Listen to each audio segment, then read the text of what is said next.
लाडकी बहिणींना लाडक्या 15वा हप्ता म्हणजे सप्टेंबर महिन्याचा हप्ता आणि या हप्ता वाटपाबद्दल एक मोठी बातमी समोर आली। त्याचबरोबर ई-केवायसी करण्याबद्दलची पण एक मोठी बातमी समोर आली। आपल्या राज्याचे उपमुख्यमंत्री साहेब एकनाथ शिंदे साहेबांनी मोठी एक बातमी दिली आहे, ब्रेकिंग न्यूज या ठिकाणी दिली आहे। त्यांच्या ट्विटरच्या माध्यमातून, फेसबुकच्या माध्यमातून त्यांनी एक मोठी पोस्ट टाकलेली आहे। तर ती पोस्ट आपण या ठिकाणी बघणार आहोत, कारण की बघा लाडक्या दादांनी आपल्या बऱ्याच दिवसानंतर ही पोस्ट टाकलेली आहे। त्याच्यामुळे लाडक्या दादांना सगळ्यांना अत्यंत महत्त्वाची बातमी आली आहे। तर त्यांनी नेमकी काय पोस्ट टाकली, काय तुमच्यासाठी खुशखबर दिली, ते सगळ्या गोष्टी आपण या व्हिडिओमध्ये बघणार आहोत। त्याचबरोबर ज्या लाडक्यांना ई-केवायसी करण्यामध्ये प्रॉब्लेम येत आहेत त्या सगळ्या प्रश्नांची उत्तरं देखील आपण याच व्हिडिओमध्ये घेणार। त्याच्यामुळे व्हिडिओ काळजीपूर्वक आहे। आणि बऱ्याच लाडक्या मध्ये सर आम्हाला 14वा हप्ता भेटला नाहीये, आम्हाला सर 12वा हप्ता भेटला नाही, सर आम्हाला 13वा हप्ता भेटला नाही, मग ई-केवायसी केल्यानंतर हा आम्हाला 15वा हप्ता भेटणार आहे का? तर या सगळ्या गोष्टी आपण याच व्हिडिओमध्ये बघणार आहोत। आणि बऱ्याच लाडक्यांमध्ये सर आम्ही 14वा हप्ता आता पूर्ण झाला, आम्हाला आतापर्यंत 14वा हप्ता आलेत, आम्हाला 15वा हप्ता आता बाकी आहे, तो 15वा हप्ता कधी भेटणार आहे त्याच्याबद्दल पण माहिती सांगा। तर त्या सगळ्या गोष्टी आपण या व्हिडिओमध्ये बघणार आहोत। त्याच्यामुळे व्हिडिओ काळजीपूर्वक आहे।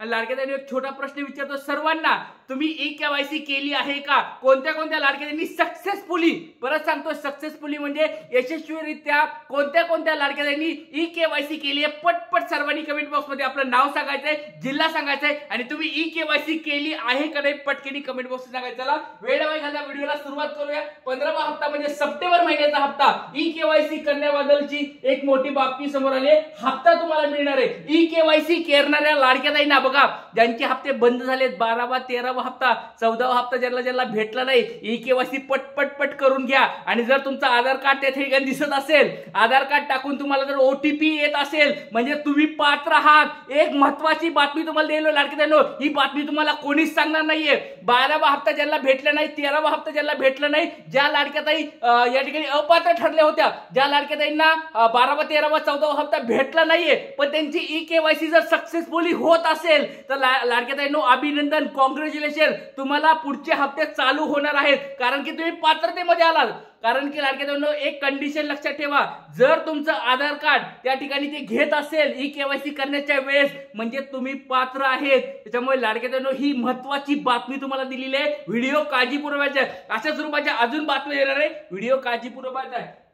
तर शिंदे साहेबांनी काय आदेश दिलेले ते सांगणार आहे। ई-केवायसी बाबत सर्व अडचणी दूर झालेल्या आहेत आणि 15वा हप्ता कधी मिळणार त्याच्याबद्दल आपण सगळ्या गोष्टी करणार। त्याच्यामुळे व्हिडिओ काळजीपूर्वक आहे। चला वेळ वाया तर व्हिडिओला सुरुवात करूया। तुमच्या पुढे डायरेक्ट मी पोस्ट दाखवत आहे। आपल्या राज्याचे उपमुख्यमंत्री साहेब एकनाथ शिंदे साहेबांनी डायरेक्ट स्पष्ट शब्दात सांगितलेलं आहे, काय बघा, लाडक्या भावाची ओवाळणी अखंड सुरूच राहणार। लाडक्या बहिणीनो फक्त एवढं करा, QR कोड यांनी दिलेला आहे, या संकेतस्थळावर जाऊन ई-केवायसी प्रक्रिया पूर्ण करा।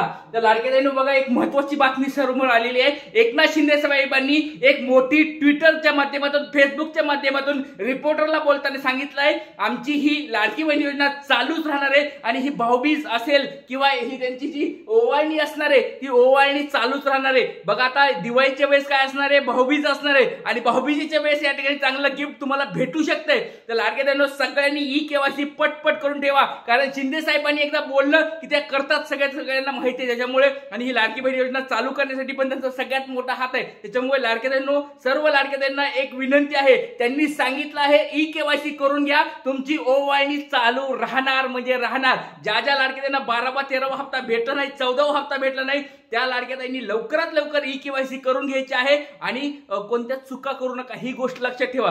असा चुका केल्या तर तुमची सगळी लाडकी बहीण योजना पुन्हा बंद होणार, त्याच्यामुळे सर्वांनी ही काळजी घ्यायची आहे। चला आता वेळ न घालता पुढच्या गोष्टीकडे आपण वळणार आहोत। तुमच्या ज्या अडचणी येत आहेत बघा, आपल्या या चॅनलच्या माध्यमातून सगळे प्रश्न उत्तर तुम्हाला घेतले जातात। ज्या लाडक्यांची अडचणी येतात त्या अडचणी तुम्हाला मी दूर करत असतो। त्याच्यामुळे तुमचे प्रश्न एकदा कमेंट बॉक्स मध्ये टाकायचे, मी सगळ्यांचे प्रश्न वाचतो आणि उत्तर पण त्याचे देतो। त्याच्यामुळे कमेंट बॉक्स मध्ये आपलं नाव सांगायचंय, जिल्हा सांगायचंय आणि तुमची काय कमेंट आहे, तुमची काय अडचण आहे कमेंट बॉक्स मध्ये पटपट सर्वांनी सांगायचंय। चला तर बघा या लाडक्यांनी काय टाकले, आमचा जून जुलै ऑगस्टचा हप्ता भेटलेला नाहीये, तर काय करावं लागणार आहे। तर नंदुरबार मधून लाडकेताई बोलतात. तर लाडकेताईंनो काळजी करू नका, ई केवायसी पटकीने करून घ्या. ई केवायसी सक्सेसफुली झाली तुमची तर मागचे पण हप्ते भेटायला पाहिजेत ही सरकारकडे आपली विनंती आहे. पण जर मागचे हप्ते नसतील भेटत तर पुढचे तरी हप्ते चालू होतील ही गॅरंटी 100% गॅरंटी लाडकेताई. त्याच्यामुळे लवकरात लवकर ई केवायसी करून घ्या. ज्यांना मागचे पण हप्ते भेटले नाहीत त्यांना पण हप्ते चालू होतील, काळजी करायची गरज नाहीये.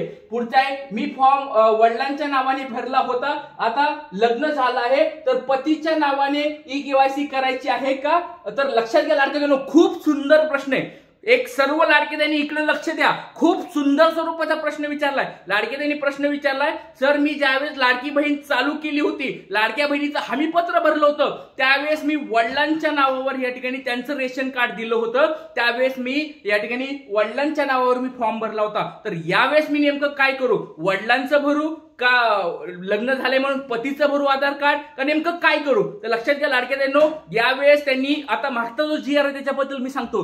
ज्या मागच्या जी आर मध्ये आदित्य तटकरे मॅडमनी किंवा महिला व बाल विकास विभागाने काय स्पष्ट सांगितलं होतं, ज्यावेळेस तुम्ही फॉर्म भरला होता त्याच रेशन कार्डवर तुमचं जे होतं त्याच्यानुसार गोष्टी करायच्या, कारण की जुनं रेशन कार्ड गृहीत धरलं जाईल ही गोष्ट लक्षात ठेवा. जर ज्यांनी नवीन रेशन कार्ड जोडलेत, म्हणजे नवीन लग्न झालंय, विभक्त कुटुंब झालंय, तर ते रेशन कार्ड नंतर जर तुम्ही करत असाल तर ते घेतलं जाणार नाही. पहिलंच रेशन कार्डवर, म्हणजे जोपर्यंत नवीन जी आर येत नाही, परत सांगतोय, जोपर्यंत आता बघा अजून जी आर येतील त्याच्याबद्दल, पण आता जो जी आर आहे त्याच्यामध्ये त्यांनी सांगितलंय जुन्या जी आर नुसार. मग अशा ज्या लाडक्या आहेत त्यांनी काय करायचं, जुनच म्हणजे वडिलांच्याच नावाने करायचं आहे, कारण की हे जी आर मध्ये सांगितलेलं आहे, हे तुम्हाला कुणी सांगणार नाहीये. कारण जी आर मध्ये स्पष्ट शब्दात सांगितलेले, ज्यावेळेस तुम्ही फॉर्म भरला होता 2024 मध्ये, त्यावेळेस तुम्ही जे रेशन कार्ड टाकलं होतं तेच रेशन कार्ड जोडायचंय आणि त्याच रेशन कार्डचं तुम्हाला काय करायचंय, दाखला द्यायचा किंवा त्याच रेशन कार्डचं तुम्हाला प्रूफ द्यायचंय.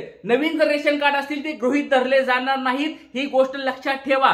जुन्याच रेशन कार्ड नुसार तुम्ही आता ह्या वेळेस तरी, मग पुढची ई केवायसी तुम्ही म्हणताल की सर मग काय आयुष्यभर काय आम्ही वडिलांचंच नाव देऊ का? आमचे पती आता आम्ही लग्न झालंय आमचं सर 2-3 वर्षापर्यंत आमचं लग्न झालंय 2-3 वर्षापासून, मग आम्ही काय पतीचेच नाव द्यायचं नाही का? कधी द्यायचं. पण आता सध्या ह्या 2025 मध्ये तरी जी आर मध्ये तरी काय सांगितलेले, जुनच लावायचं आहे. नवीन ज्यावेळेस जी आर येईल तुम्हाला मी सांगेल, त्याच्यामुळे काळजी करायची गरज नाही, सगळ्यांनी जुन्या जी आर नुसार करायचं आहे. ओटीपी एरर येतो आणि 10 मिनिटांनी ओटीपी आला तर पुढची ऑप्शन येत नाहीये. खूप छान स्वरूपाचा प्रश्न विचारलाय की ओटीपी आला म्हणजे एकदा आधार कार्ड नंबर टाकला की ओटीपी यायला 10 मिनिटं लागतो आणि 10 मिनिटं गेलं की काय होतंय, ओटीपी घेतच नाही, कारण ते म्हणते की जो तुमचा एक्सपायर झालेला आहे ओटीपी, तुमचा जुना झालाय ओटीपी. मग अशा लाडक्याताईंनी एक गोष्ट करायचंय, हे सर्व्हरचा इश्यू आहे, हा टेक्निकल इश्यू आहे, ही गोष्ट लक्षात ठेवा.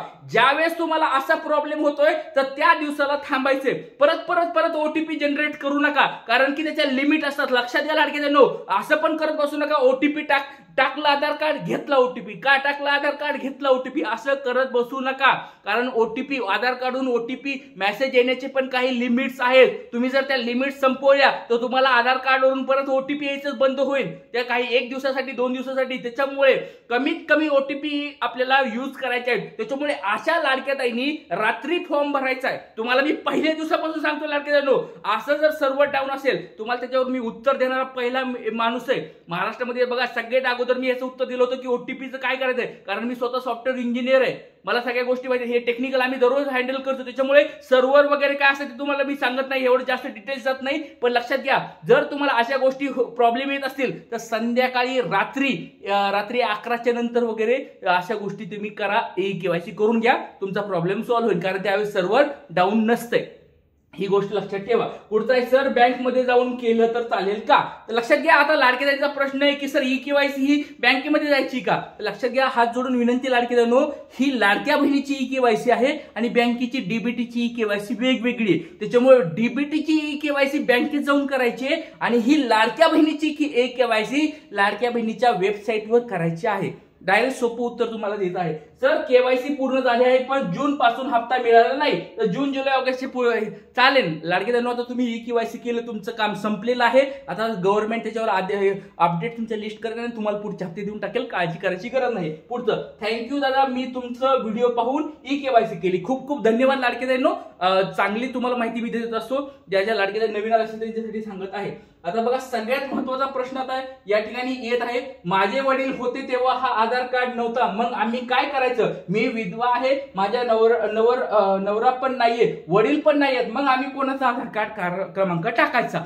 सगळ्यात भारी प्रश्न आणि सगळ्यात जास्त विचारला जाणारा हा प्रश्न आहे की मी एक विधवा आहे, मी सर अविवाहित आहे आणि माझे वडील नाहीयेत, वडील ज्यावेळेस होते त्यावेळेस आधार कार्डच बनलं नव्हतं किंवा त्यांचा मोबाईल नंबर पण त्यांनी टाकला नव्हता किंवा ते लिंक पण केलं नव्हतं, आता वडील नसल्यामुळे आम्ही कोणाचं द्यायचंय? विधवा स्त्रिया आणि अविवाहित स्त्रिया यांचा खूप मोठा प्रश्न निर्माण झालेला आहे. तर लाडकेताईंनो, त्यांनी आता एकच गोष्ट सांगतोय, त्या लाडकेताईंनी शांत राहायचं आहे, थोडे दिवस अजून थांबायचंय, कारण की तुमची अपडेट लवकरात लवकर येईल. सगळीकडे गेले, गव्हर्नमेंटला मी स्वतः या ठिकाणी अधिकाऱ्यांशी वगैरे बोललेलो आहे, ते पुढे प्रश्न पाठवलेले आहेत, त्याच्यामुळे 3 ते 4 दिवसामध्ये हे अपडेट्स येतील, ते नवीन त्याच्यामध्ये चेंजेस करतील आणि तुम्हाला परिपत्रक काढून GR काढून त्याच्यावर माहिती देतील. त्याच्यामुळे आता तरी अशा लाडक्याताईंनी थांबायचं आहे. परत सांगतोय, अशा तुमच्या शेजारी कुणी हे व्हिडिओ बघणारे शेजारी कुणी तुमच्या अशा कुणी लाडक्याताई असतील ज्या विधवा आहेत, त्यांचे वडील नाहीयेत, ज्या अविवाहित आहेत त्यांचे वडील नाहीयेत, तर अशा लाडक्याताईंना सांगायचं ई-KYC बाई करू नको,